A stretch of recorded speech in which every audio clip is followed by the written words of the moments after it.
Welcome to another edition of Randy C's Outdoor Adventures. Today we're going to be talking about fishing tips and techniques.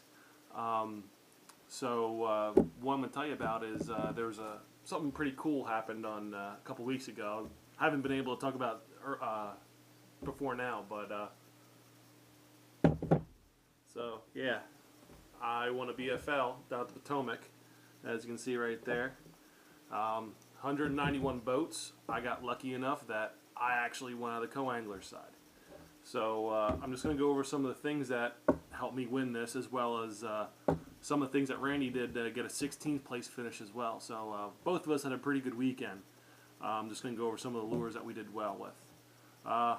First off, kind of a Potomac standard is Chatterbait. A lot of guys, two colors mainly guys use down there are green pumpkin and black and blue. I love the black and blue because the dingy water also works up at the flats.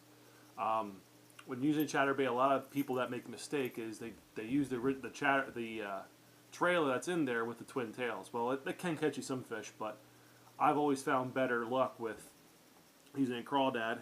This is specifically a 4-inch chigger crawl. This really helps me catch a lot of fish down there. Also helps catch me fish at the flats as well. Another thing that really helped us out, and this is what Randy primarily fished, was a Senko. Honestly, if you're fishing in the Northeast at any place and you don't have a Senko tied on, you're wasting your time, because this thing just plain on catches fish. We also like to use black down there. For some reason, they lay off the black and blue specks with the blue tail, but they love just a straight black. Randy used this with a weedless and about an 1/8 ounce nose weight, and he was just dragging it through the grass, and he'd end up getting them that way. Fished very slow, and it was grindy for him, but he ended up with a 16th place finish and is actually top 50 in points right now. So this only caught me one fish, but the fish swallowed it, so he really wanted the Senko. So it's something that you should really have tied on at all times. Another thing that helped me is I've been messing around with flipping baits, and this one I really like. It works down at the flats and at the Potomac. Is the Strike King Rage Bug. Structure Bug. Because what happens is nice is these little tails right here, they kick real nicely. They have little tails here that also kick, gives off a lot of vibration for a soft plastic lure. I just pin it down with a nose weight and stopper. You guys can see how I did that with the Texas rig information on the video that is also on Randy C's Outdoor Adventures. It's really nice for docks because the flat side allows you to flip underneath and skip. You can get really in the little tight places that other guys can't get to, and that's the key with when you flip it. You want to flip it into places that you can't get to with other baits. Another thing that's kind of a club secret is a Horny Toad. Now, most people guys fish these on top like a buzz toad. I actually prefer to wait a little bit and drag it through, almost like kind of Carolina rigging. Caught a lot of fish on this over the years up at Cayuga and down at the Potomac. I caught a couple fish on this on the second day, which helped me out big time with points. Hey, 3 fish is better than 1. But the lure that I won it on was this right here. So Rattletrap. Now actually, this is a color I just started using, which was the red crawfish, which works really well down Potomac because of the dingy water. When the water's cold and dingy, which can be really, really tough conditions, you want something that's loud and it's going to create a lot of reaction strikes, and that's what the Rattletrap does. The Rattletrap's actually one of my favorite spring lures to use. You can also use it down at the flats. Only at the flats I prefer the chrome with the blue back.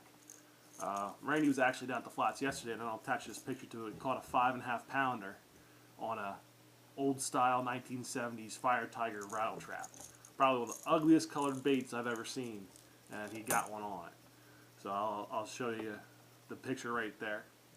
And on the side note, if any of you crappie fishermen out there like catching crappies, I use this to catch a big crappie during the tournament. It's a Tech Fat Swing Impact. And I just threw it out there, it sank a little bit, I felt a bite and popped it, and next thing you know, about a 14 to 15 inch crappie came through. I didn't even know crappies lived in the Potomac. Now I do. Got that down to quiet. Unfortunately, I can't really tell you where I was fishing. That's a trade secret by Rick McFall, who was my boater. But I can tell you what we were fishing. We first started off fishing grass and mixed with some rock. That pulled out a couple 5 to 6 fish for for us. I had 2 or 3. He had 3 or 4. That allowed us to get our day started. We pulled out to the mouth of a creek channel where there's a big weed bed out there. We went out there a couple times, didn't really catch much. I got a couple bites out there. I didn't land anything, but Rick did. And then the last little bit, we pulled out to a main river spot.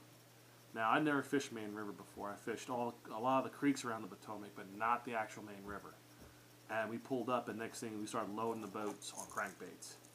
And that's how I was able to win, and he was able to get third. So as far as the tournament, I don't think there's a better boat. The boater gets third, and I get first. That's pretty impressive. What we were doing was we were taking crankbaits and just smacking them off with big boulders mixed with gravel. And that's the other thing I found out the Potomac is, from my experience with steelhead, they want to be in the gravel.